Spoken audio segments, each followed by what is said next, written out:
Hi everyone. So for today, we are going to learn about Bisaya pronouns. But before we get to that, I'm going to explain first how we construct sentences in Bisaya. So in the English language, we usually do it subject and then the verb. For example, in the sentence, I ate, in which the subject is I and the verb is ate. In Bisaya language, it's the other way around, in which the verb comes first before the subject. For example, nikaon ko, which is the same thing as I ate in English. I just want to explain that because you will have examples as we go through each lesson or each topic. Let's start first with Bisaya subject pronouns. For the first person singular, ako or ko, which means I in English. So for example, ako si Joanne, which in English means I am Joanne. So how about the pronoun ko?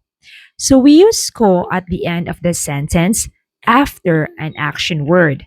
So for example, nikaun ko, I ate. So remember, we only use ko after an action word. However, if there is an object involved, ko becomes kog. So we add a G to that. So let's take a look at the examples. So earlier we said nikaon ko, I ate. So we use ko because it's after an action word nikaon. This time the new sentence is nikaon kog lumpia. As you would notice, ko becomes kog because in this sentence we have the object lumpia. What did you eat? Lumpia. So nikaon kog lumpia. Let's go to the first person plural, kami or me, which in English means we. So for example, kami ang mubayad. We will pay.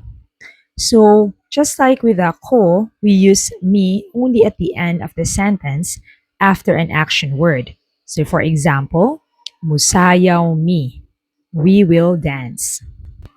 And of course, if there's an object involved, me becomes mig. So for example, musayaw mig macarena. Because here there is an object involved, right? What are you going to dance? The object macarena. So musayaw mig macarena means we will dance macarena. Let's go to the second person. So second person singular, ikaw or ka, which means you. So for example, ikaw si Mateo. You are Mateo. We use ka only at the end of the sentence after an action word. So for example, mulakaw ka? Are you going out? So again, ka only at the end of a sentence after an action word. And then if there is an object involved, ka becomes kag. So for example, from moinom kag Sprite. So the object here is Sprite, right? So do you drink Sprite? Again, ka becomes kag with a G if you have an object in your sentence. Since we're talking about ka, there's actually a pronoun which is considered as a combination pronoun. This pronoun is called tika. Tika. So tika is a combined pronoun which means I, then do an action to you. So you can only use it with an action word. So if to basically express that you are doing something to somebody. So for example, in this sentence, pakaslan tika. Pakaslan tika, I will marry you. So another example, pasayloon tika. So this the verb or action that I'm going to do to you is forgive you. Pasaylo. Pasayloon tika. I forgive you. Now, let's go to the second person plural. Kamo or mo, which means you if you're referring to more than one person. So for example, kamo ang mubayad. You will pay. We use the word mo only at the end of a sentence after an action word. So similar to the ko and ka.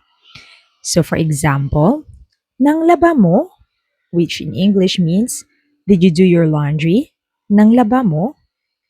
And again, if there is an object involved, mo becomes mog. So for example, if the sentence is, namalit mo, did you buy?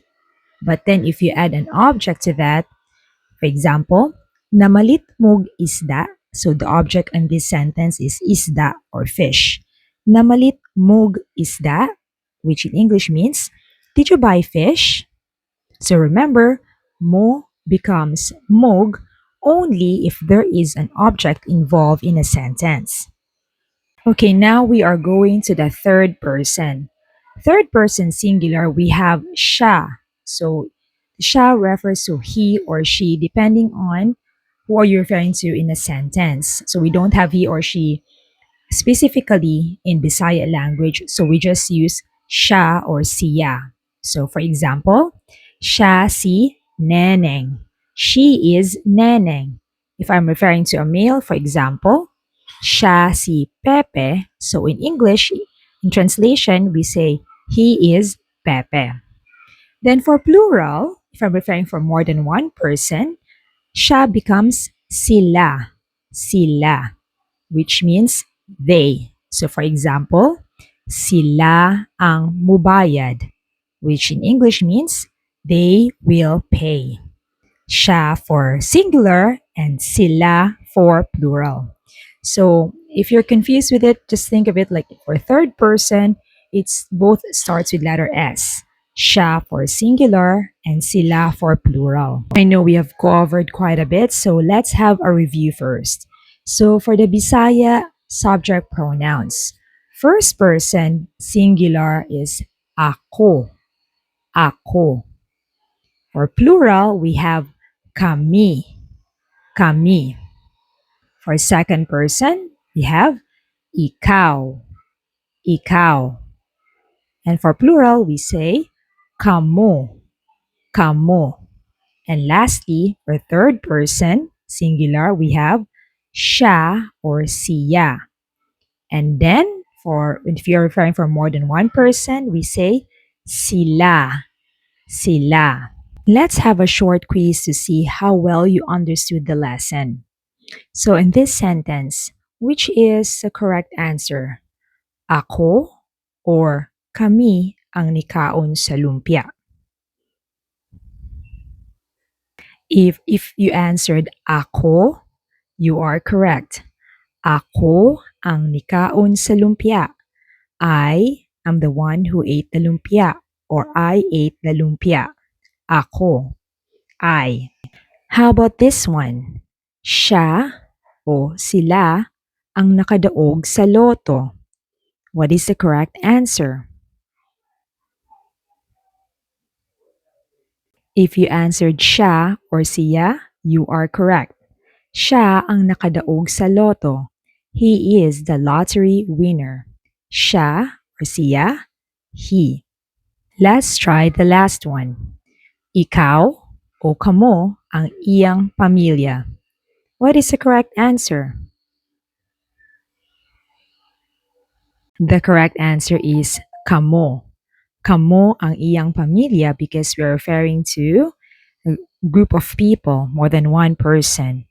Kamo ang iyang pamilya, you are his family. Hope you learned something new today. Next time, we are going to talk about possessive pronouns and possessive adjectives. If you want to learn more about the Bisaya language, don't forget to follow us or subscribe to this channel. Again, this is Teacher Joanne. Hangtod sa sunod. Salamat!